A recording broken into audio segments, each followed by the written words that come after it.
Good evening, ladies and gentlemen. Today is Monday, January 27th, 2025, and it is 5:30 p.m. The City Council has a quorum present in the workroom. As authorized by Section 551.071 of the Texas Government Code, this meeting may be convened into closed executive session for the purpose of seeking confidential legal advice from the city attorney on any agenda item herein. The City of Rowlett reserves the right to reconvene, recess, or realign the work session or called executive session or order of business at any time prior to adjournment. For in-person comments, registration forms and instructions are available on the table outside the door of the City Hall conference room. We'll call the meeting to order. Do we have any members of the public who wish to participate in citizens' input? Seeing none, we will move to item 3, which is our work session. Item 3A is to conduct interviews of boards and commissions applicants. Our first interview is for the Planning and Zoning Commission, and that is Leslie Snyder. So Leslie, if you would take a seat here at the end of the table, we'll get started. Either one. Well, welcome. We had a little cursory conversation before the meeting here, just kind of one-on-one to let you know kind of how things would go. So we'll have about 10 minutes, and if you could just start off by introducing, actually, before I do that, let me go around the room and introduce all the council members that are here that will be conducting the interview. So I'm Jeff Wingett. I serve as Mayor Pro Tem, Councilmember Place 2. Deb Shinder, Deputy Mayor. Jonathan Reeves, Councilmember Place 1. Lisa? Elisa Bowers, council member place 3. Mike Britton, 4. Michael Shoup, I don't know. What's left? I should never have said that. I threw everybody, I'm sorry. I apologize. Threw everybody off their game with that. So yes, welcome. If you would just start off by telling us a little bit about yourself. We obviously have your resume or your application that you submitted, so we know a little bit, but anything else you want to say? We've lived here about a little over 4 years now. I have 2 kids, one just in preschool, Rowlett Elementary. Another one, he's about ready to get 2, so we go to Oakley, and just kind of looking to get more part of the community if possible. And so as far as the Planning and Zoning Commission goes, that's what we're interviewing for today. That's the first board or commission that you had applied for. And can you tell us a little bit about any experience that you have with the Planning and Zoning Commission or similar entity? Most of it is, I come from GC General Contractors, so as an estimator. So a lot of times we'll end up working with developers or anything of that sort. For any kind of subdivision developments, you can do city municipalities, industrial right now is a big one that's going. So that's kind of more of my bridge into any experience in terms of dealing with cities and their planning, their zonings and what they're doing in that.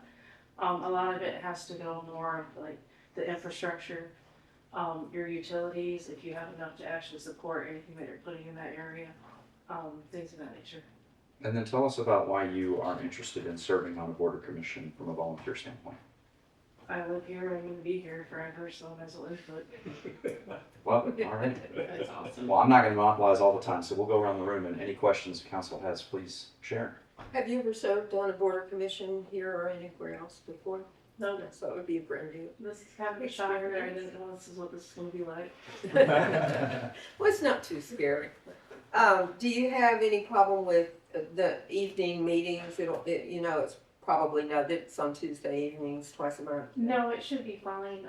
My work is in Frisco, but they're very accommodating, especially since I have 2 young kids. It won't be flexible or anything like that, so it won't be an issue at all. That's good. So generally when they have P&Z meetings, you get a packet of information to look over so that you kind of have an idea of what the meeting's going to be about. And planning and zoning is important because they have decisions that then come to city council for approval. What would be your process for analyzing and making decisions on the P&Z commission? It depends on what it was, I guess, in the package that came in. Like if you're talking about it, like what was the initial, is it to get more residency, or are you looking to build up more of an industrial type of area or something like that? Is that what this is coming through? And then kind of look at it from like, what would make sense financially, because I do deal with numbers all the time, fortunately or unfortunately with my job. So I kind of have a good idea of what it would cost, I think, to do anything that would come in these packages. And then the needed infrastructure that would actually be needed to do a project of that size or whatever, variety that it might be. Great. One other question for me. What role do you think P&Z plays in the promotion of economic development in Rowlett? I have no idea. Well, you kind of went down that vein. That's why I asked that question. I mean, hopefully, Yeah. but I mean, that's up to whatever each city's different, each community's different on however they take their input, so. So where did you come from? I'm originally from Michigan, but this one is aware. Absolutely not. My husband is from Texas, he's from Beaumont area, and, he moved up here probably like 10, 15 years ago. My brother moved to Dallas, he works for State Farm, he has for 25 years. So, I ended up moving to be closer to him, which is how I did it. Well, you got here as quick as you could. That's right. But So have you had an opportunity or availed yourself to go online and look at some of the previous planning and zoning meetings to kind of get a general idea of some of the topics or some of the issues that they're discussing? Oh, I have no. Because it can vary, you know, and it's always good to kind of know what you're getting into a little bit, so. And should you be selected, there are videos, they're all videotaped, so you can look, Yeah, you can go back and look. see how the process works. Yeah, one of the items on the last page here of the sheet talks about the various academies within the city. We have the Citizens Academy, Police Academy, Fire Academy. Those are outstanding groups where, you know, that's where people kind of starting point for a lot of people. It kind of shows you what the city is, how the city formulates, you know, what we do. Is that something that, you know, regardless if you get on the board or not, is that something, you know, if you want to continue to volunteer, would that be something you'd be open to trying to? You know what context? Well, I mean, would you go to the Citizens Academy? Sure. Yeah. I mean, if it's recommended, yeah. Well, it's not mandatory. It's just it's a common stepping stone as people move into things like planning and zoning, particularly some of these more complex positions. So I'm just sort of throwing it out there, what your knowledge of those were, and if that was something you were interested in. I guess that's the question. Yeah, and it's, you know, good point. It's a great vehicle to just learn about all the inner workings of how it works, city manager's office, the fire departments, police department. So it gives you a good, solid foundation of how the city operates. And you did say here that you would be willing to serve on a different board or commission if you want. Sure. Do you have any other boards or commissions that might be a priority? Do you have kind of the idea of the list in your head? If not, that's okay, but, No, Okay. not really. okay, that's all right. I think I put library on there because I actually used to work at Michigan State, Notre Dame's conservation departments, Yeah. book return, long time ago, but Oh, okay. it's an interesting one. Restoring old books. Yes, yeah. Any cool ones of note of? The ones they let you touch. I knew it at college back in those days, so they're just kind of giving you like the ratty versions of like Alice in Wonderland or something I like that. see. You know? The real complex ones would actually go to the conservator, but like he'd be in the lab, and I mean you're talking about books that are like from 1500s or something Yeah. like that. And they're doing different chemicals trying to keep mold from like spreading and things like that. So it's an interesting one. So just for a little context on the Planning and Zoning Commission, there's kind of been some talk about the different things that they might consider. One of the more, I guess, critical things that they might consider would be like a major zoning case where you're talking about rezoning a large tract of land that could either be residential or it could be industrial. You kind of touched on that a little bit. And so I think it's important to kind of understand where the city's responsibility is in that versus where the developer's responsibility is. And so from the city standpoint, you know, you mentioned in your packet here about, you know, project/development, estimating, design, build, GC subselection, things like that. Those are not really things that are on the city side of that equation. We're more of a regulatory function in terms of that, setting the land use and, you know, the design for the property and that type of stuff. The developer is coming and, you know, telling us what they would like to see done with that property, how it would be built out and developed, and a lot of those kind of other numerical components that go with it. However, when a developer comes forth and they make that presentation, we need really smart people on planning and zoning who can cut to the heart of the matter, so to speak. Give you guys a lot of insight and what's going behind that. Yeah, and I think that's the critical part. I think that's the real benefit there, is to be able to look at what's being presented and say, "Yeah, this is hogwash, get out of here," or "this seems like a legitimate type of development that we would like to see in the city." Yeah. Planning and zoning is designed to be very objective in nature in terms of just looking at a development and take all the emotion out of it, take all the citizen comment of, passionate emotional appeals and stuff like that. The real goal there is a very objective look. And then the Planning and Zoning Commission makes a recommendation to this body, the City Council, who then takes kind of all of those other factors into play and makes a decision. Infrastructure is a part of, the planning and zoning piece of it in terms of that objective look. So, That's a good one. yeah, so hopefully that gives you a little bit of insight on kind of where those boundaries lie. And if you want to respond to that or talk any more about that, you're welcome to. Well, at least that's fine. Okay, that's fair. Council, any other questions? Comments? Do you have any experience with drainage issues? Yes. I thought you might. That comes up a lot. Yeah. Previously to being for general contractors, I used to work as a mechanical engineer for rotating equipment. I was tied to oil and gas. And in that boring world, you dealt a lot with hydraulics, and a lot of times you deal with municipalities, wastewater, and all that other kind of stuff. And then all the issues that come forth with that on the service side and the repair ends and everything. So it's something that comes up a lot. And It comes up a lot in P and Z too, so Yes. that's why I asked. It is something that you see where newer cities, like, let's say a city like Granbury or something like that, hasn't really developed too much, and developers are coming in there and trying to get them to sign up for everything, and they're not taking into context, like, well, if I do all this concrete paving down here, I'm not gonna be able to absorb all the water anymore, and this stuff's just gonna flush straight in the downtown. A lot of that stuff actually ended up coming out.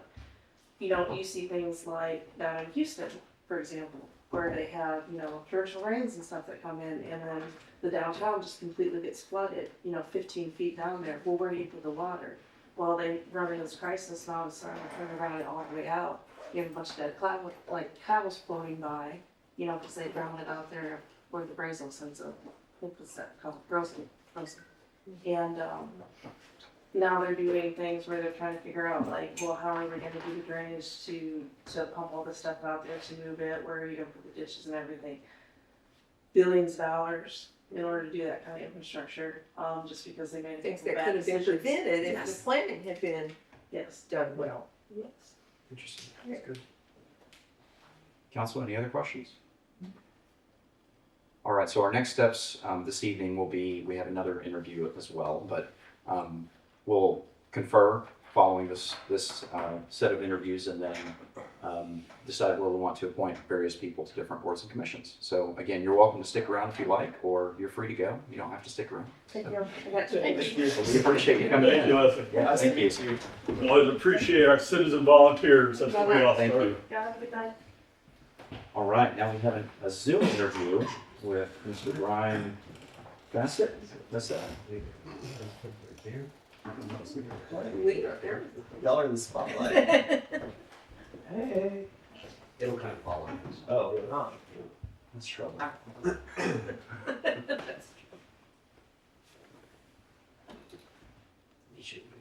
Byron, can you hear us? I can. Can you hear me? We can, yes. Welcome. Well, thank you. All right, so I know you can't see me talking. I'm out of frame, and it's apparently going to follow me at some point. I can see you. Oh, perfect. Okay, good deal. All right, so my name is Jeff, and I serve as Mayor Pro Tem. We're going to go around the room and do some quick introductions, and then we'll get started with the interview. Okay. Okay. I'm Deb Schinder, and I'm Deputy Mayor Pro Tem. Hello, I'm Jonathan Reeves, council. Elise Bowers. Mike Whitten, council. Michael Shoup, council. So we thank you for interviewing with us today. We've all been provided a copy of your application, so we have, of course, your background and everything that goes with that. But in addition to that, why don't you start off by telling us a little bit about yourself, if you would. Okay, well, been a resident of Dallas County all my life. Was born in Dallas, raised in Dallas. Went to Bishop Lynch High School in Dallas. I went to school in Dallas. I'm down with the police department for 38 years. I went in under their management program to become a police officer, and then they paid for me to go to college. But I worked for Dallas PD for 38 years. Held several different positions there. Started off traditionally as a patrol officer and moving up to a supervisor management position. Started several specialized investigative units, but also during that time under Chief Click, I worked as the liaison to the city council. So I worked out of the city hall, and was the liaison to city council, which was an eye-opening experience, and I learned a little there during that time. So, and then after I left there, well, and then had my family. Lived in Garland for a little while, and we moved to Rowlett. And we're out Point for a little while, and we moved to Rowlett. We've been in Rowlett now for, I guess 17, 18 years. We're over off Echo Court, but kids are grown, so we wanted to downsize, so we moved over off Lake Forest. And one of the reasons I decided to do this, because after we made that move and I downsized, I decided this is where I'm gonna stay. I told my wife this is the last one. There's gonna be one move after this, but this is the last move. The last official move. That's me. I've spent my entire career, I feel like, in service. And after I retired from Dallas Police Department, I took a job as a program manager for the National Criminal Justice Training Center. And we apply for, and we manage about $20 million in federal grants. And one of my duties there is not only to manage all what they call the subject matter the experts that do all our training for us, and find them, recruit them, but also apply for the grants, manage the grants. And I did the same thing in Dallas PD for all my units. I'd apply for and manage grants there, so I've got a lot of grant experience. I started off as a program manager there in 2018. 2 years ago, they made me a deputy administrator. All that means is I just got a lot more work than I had before. But I've reached a point in my career, in my life, where it's now time for me to go and do the things I want to do. It's always been about service, and so I've been looking for places to volunteer my time. And I figured, that Rowlett's going to be my home, and why should I be out helping everybody else, even though that's good? I've got to take care of the backyard first, so that's why I'm kind of looking to do things here in Rowlett. And because I'm moving away to retire from this job here in about between now and July, probably somewhere in there. I'm ready to move on from there. So. Well, we're glad you've chosen us as a place to lend your services. So you've applied for the Planning and Zoning Commission, and sounds like you would probably have some pretty good experience there, especially with everything that's going on in Dallas and has gone on in Dallas. So could you just tell us a little bit about your experience with planning and zoning in particular, if you have any, and what that looks like? No, that I have in particular. The reason when I looked at all the opportunities you had, that's the one that appealed to the most. I figured that one is, when I look at my, I hate to use my investigative experience. I don't mean that, literally doing investigation, but, the mindset that I've developed over the years is to really pay attention to the details. Be able to take a lot of data real quick and separate wheat from chaff. What's real, what's not real. And so, and I've handled many large-scale investigations where you have to manage a lot of material in a very, very short period of time. And I would argue in some very high-stakes situations. So I think that prepares me. But I was also looking for something that is just completely different than what I've done. I've spent a career always looking for something new to start as. One of the chief in Dallas said, that I tend to reinvent myself every 5 years. And so I'm always looking. I learned something a long time ago from a commander is you always want to keep one eye on the horizon. And I do that. I've always keep one eye. I don't want to say I get bored, but after I learn something, then I'm ready to move on to the next thing. So I think that's why I picked this. I don't know I have specific. I see what goes on in Rowlett. And I don't even think I can say I have an opinion because I don't know I know enough to have an opinion.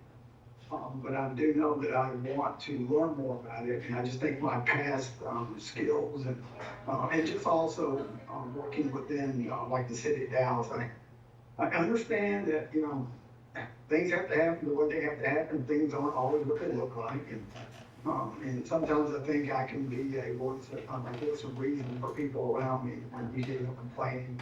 They just don't understand sometimes. And I think, I did. I mean, that couple of years I did up as a liaison for city council, there was a lot of things I thought I knew until I sat, in some, private meetings. I realized, okay, I didn't know that, and I understand why these decisions were being made. So I think that helped me out there. Thank you. That's a great answer. I appreciate that. So we'll go around the room and council has questions that they'll offer up to you as well. Thank you, Byron. When I first looked at your resume here, or your application, almost your resume, it really resonated with me. I'm a former police officer. My dad worked for the city of Dallas for 32 years, so there are a lot of things there. And I absolutely do think that the skills that you develop as a police officer and in police management especially are applicable to this position with planning and zoning, because you have to know how to analyze information quickly, as you said, the investigative skills for researching, because often you get a packet for the planning and zoning meeting that it'll have the information there, but you need to go research and dig out more information on the web, or actually go to the site and look at the site there. So I totally agree that those skills, even though they might not on the surface seem to be applicable, they are. I mean, I was on planning and zoning too after having been a police officer, so I absolutely know that. I wanted to ask how, and I think I know the answer to this, but oftentimes the new people on the boards will be a little hesitant to speak up if they see something or if they disagree with the rest of the board. Would you have any problem doing that if you feel like you know what you're talking about here and the rest of the board or some of the other members on the board are missing something? That's a fine line. I would argue probably one of my challenges is I tend to offer my opinion whenever I think I generally have an opinion about everything. But one of the things I've learned over the years is to temper my opinion always. As I had a commander say, not everybody wants your opinion, Byron. But my wife says that a lot too. But that being said, it's a fine line. I don't think, I think it's important that I listen and understand. I do believe, though, just like I told the director here when I made it deputy, I said, listen, my job is to point out to you there's a big hole in front of you. Once I point that out, if you choose to go down that hole, as long as it's not illegal or immoral, then I'm going to be locked up with you going down the hole. And so I kind of see this thing here as to point out my opinion, but at the same time, I think it behooves me to really make sure I understand which way everything's going and understand the total picture. But the very short answer, if one thing law enforcement has taught me is to give my opinion after careful thought, but I do give my opinion. You probably had training in verbal judo. Yeah. That will come in handy in this situation. Okay, thank you, The John. thing that I specialized in is interesting what you said. And when I was there, I taught is subject interviewing. And I teach people how to hear what's not being said and see what's not being shown. And that applies to everything. And the problem with that is my wife keeps telling me to quit interrogating our children and everybody in my neighborhood. Right, fine line between interview and interrogation. Yeah, that's fine. And don't bring it home with you at the same time. Byron, thank you for taking time for us this evening. Appreciate it very much. How would you address a situation where a local business owner was seeking a land use variance that could set a precedent for the future? I'm going to make sure that I really, just when you talk about stuff that you're present for the future, I would really make sure I understood all the variables that apply to there. And, there's a thing in law enforcement that we say, no case law is better than bad case law. So, whenever you're going to make a decision, I think you got to look at almost every decision like that, but if you're going to be part of the decision process where it can have long-term impact, then the way I would handle that, the short answer would be is I would make sure I really understood the impact, and I would actually seek counsel of other people and then I'd follow, my decision process on that. Thank you.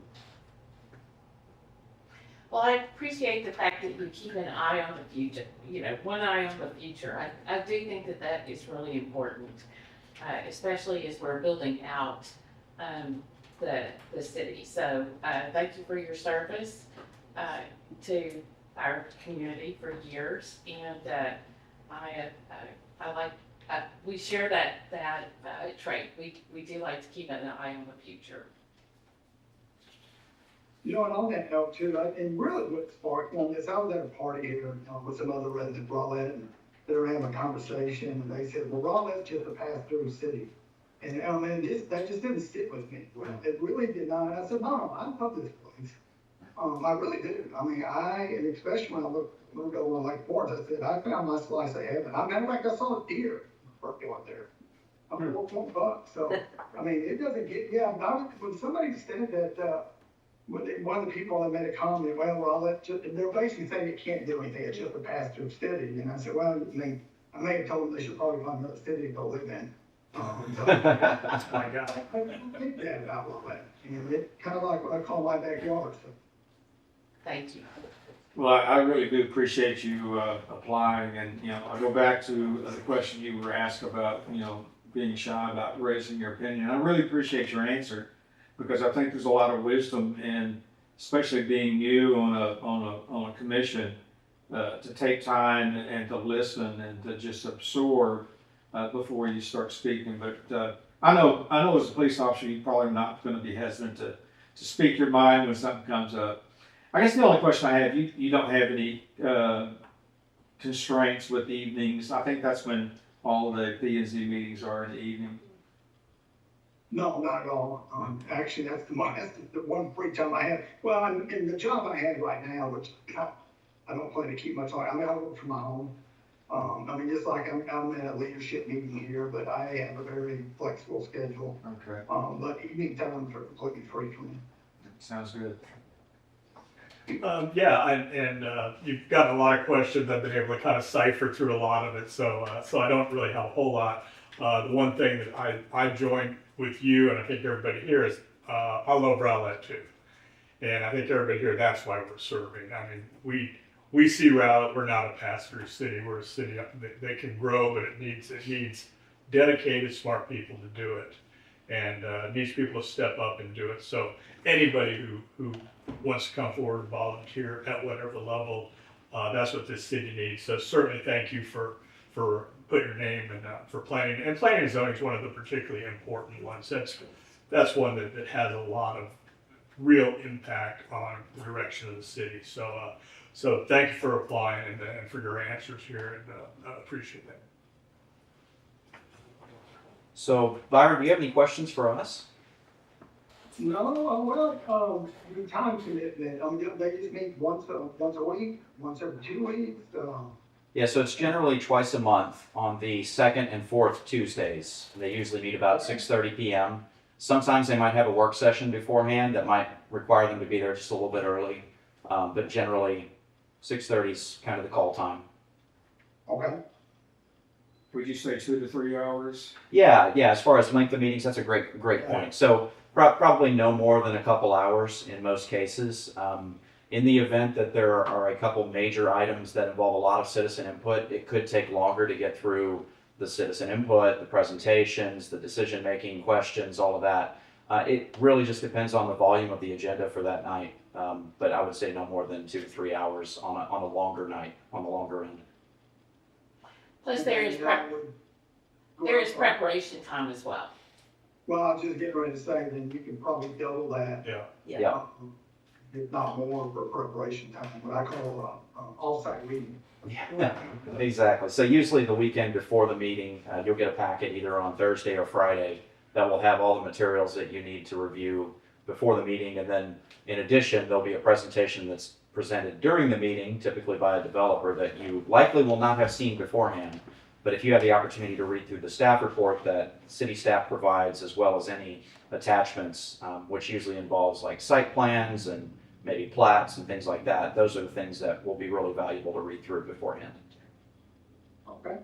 Yeah, now the time commitment, I just love the work. I work, people, I work at night I work all day and at night. I usually eat dinner, then I go back and get on my computer.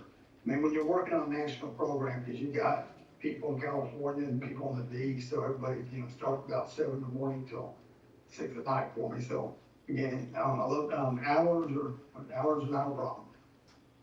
All right, any other questions for us? Byron, do you have any questions for us? No, I think that covers it. I'm looking, again, thanks for the opportunity for the interview and, to select it. I'm really looking for a really good opportunity here to really be part of all that and learn a lot more about it at the same time. Sure. Council, did you have any other questions you want to share? Okay. So at this point, we will convene into a session here where we're going to kind of discuss the applicants for this and other boards and commissions that we've received.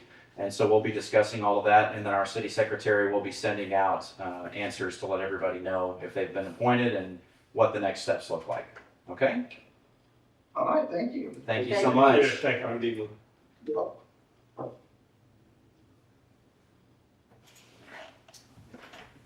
All right, perfect. Good.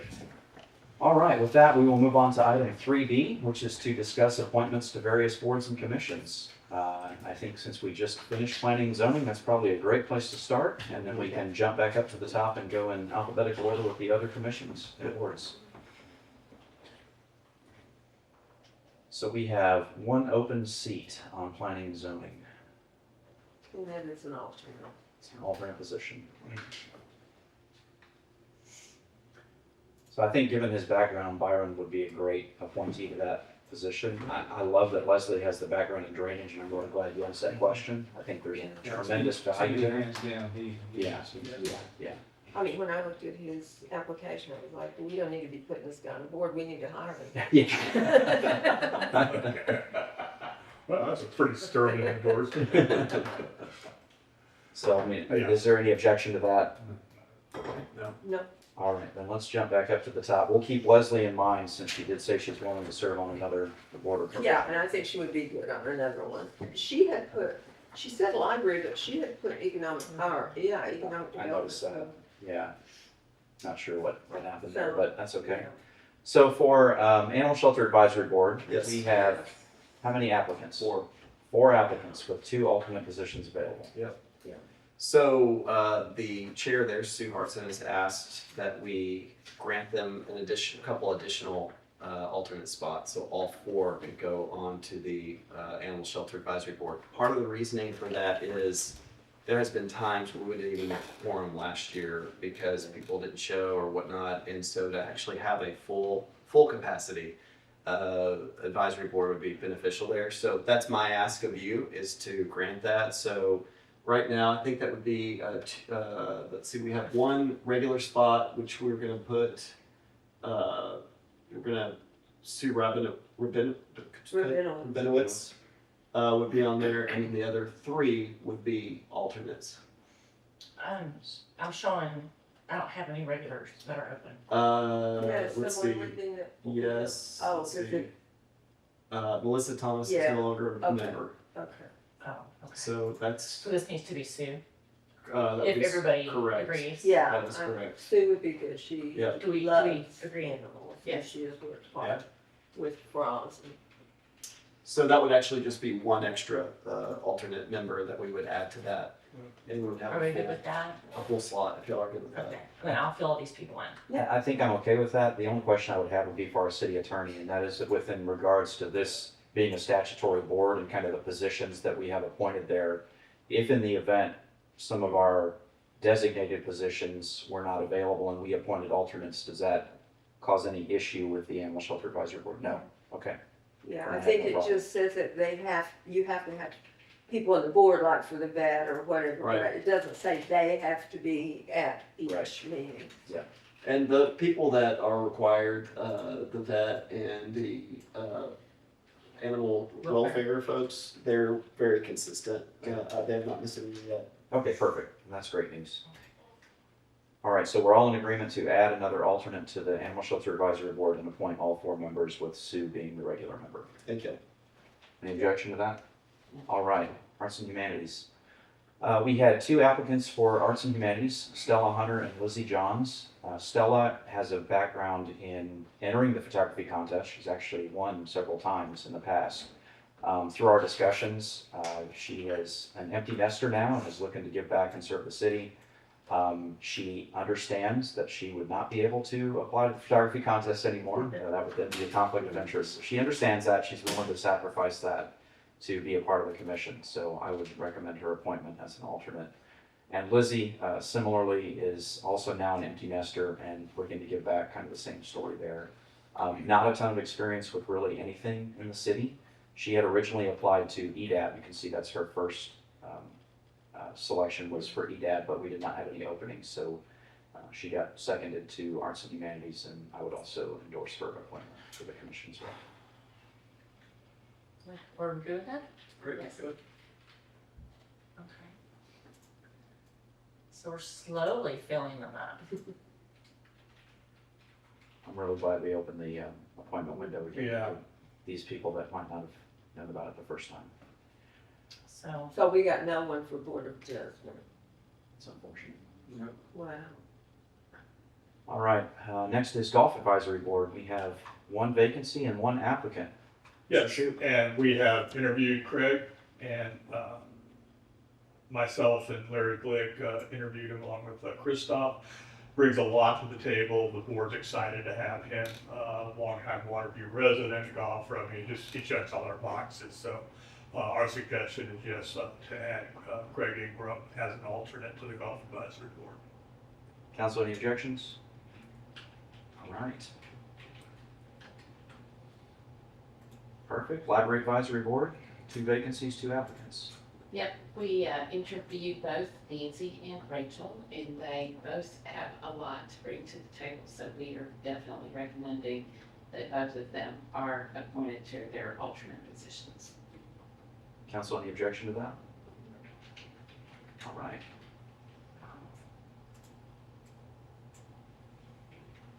And Rachel's been 40. She's what, under 40? We're not allowed. Yeah, I don't think they should make that Well, consideration. Okay, sorry about that. Okay, so we did not get any applicants for senior advisor, Mhm. which begs the question, should we extend the application? We barely got, at the last minute, got a quorum today. Yeah, well, we need Board of Adjustment. mhm, We need a board adjustments. mhm.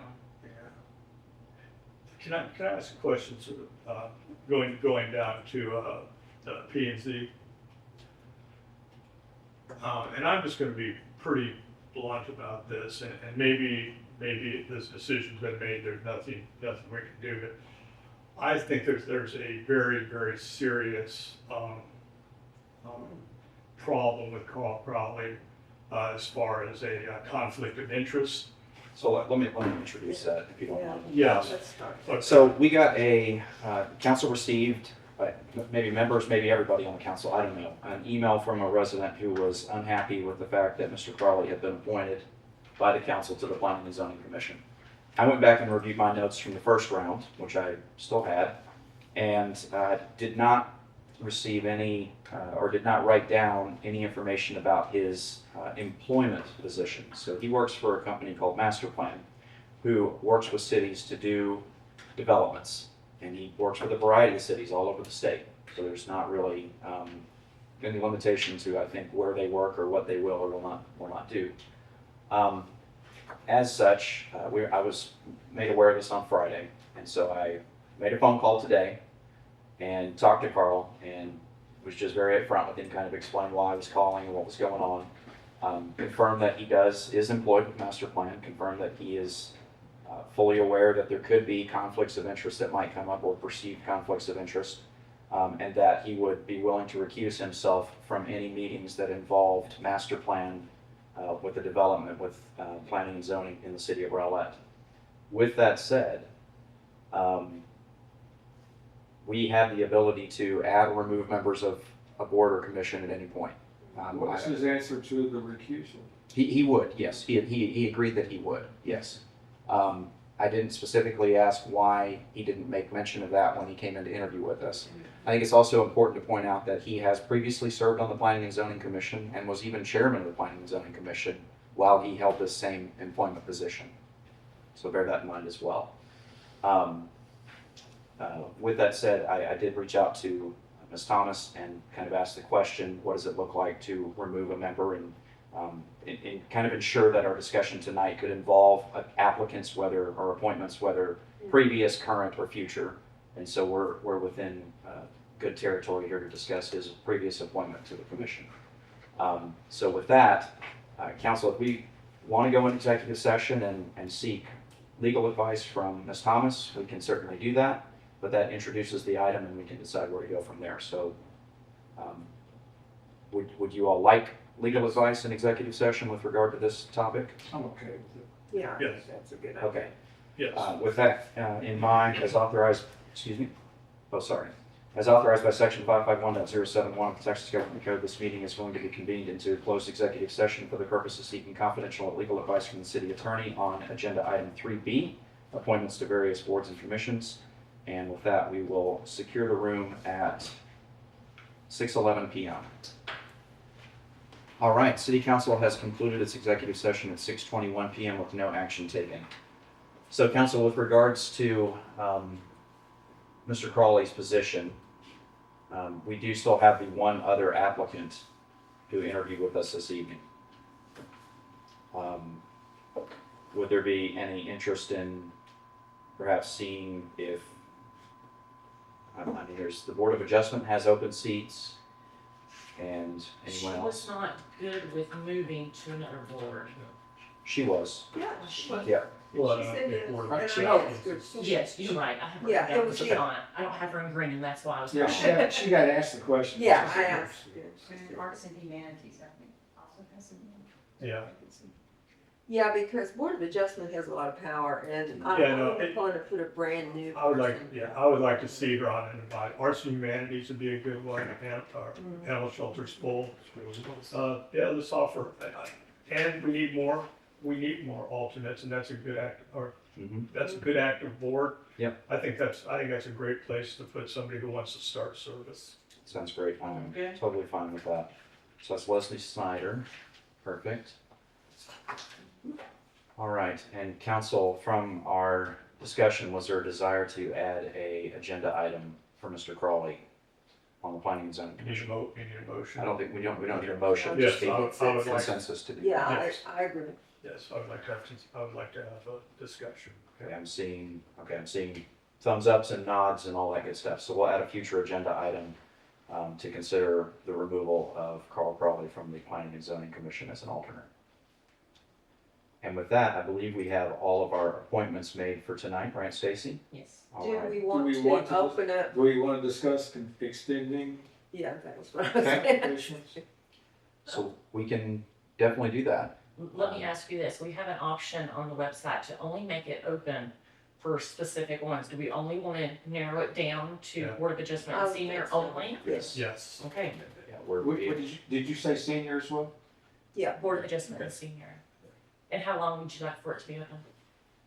Do we want to wait until we have a certain number of applications or set a date? How soon could we open it back up? Say 1st of February? Tomorrow. Okay. So what if we opened it up for 30 days and Yeah. basically get us to the end of February and then And reconvene? that gets broadcast out on the web, or? So I'll get with Farron to have it put out on Facebook and the website and say till February 28th. I think that's fine. What day of the week is that? I'm not in. A Friday, perfect. Oh. That's great. and we should all try to recruit people Absolutely. too. Yeah, but Yeah. I may have somebody, Yeah, I can think of some. I may have somebody who needs to be there. All right, council, any other discussion on appointments? All right, with that being the case, we will adjourn at 6:24 p.m. Thank you all. Have a great evening.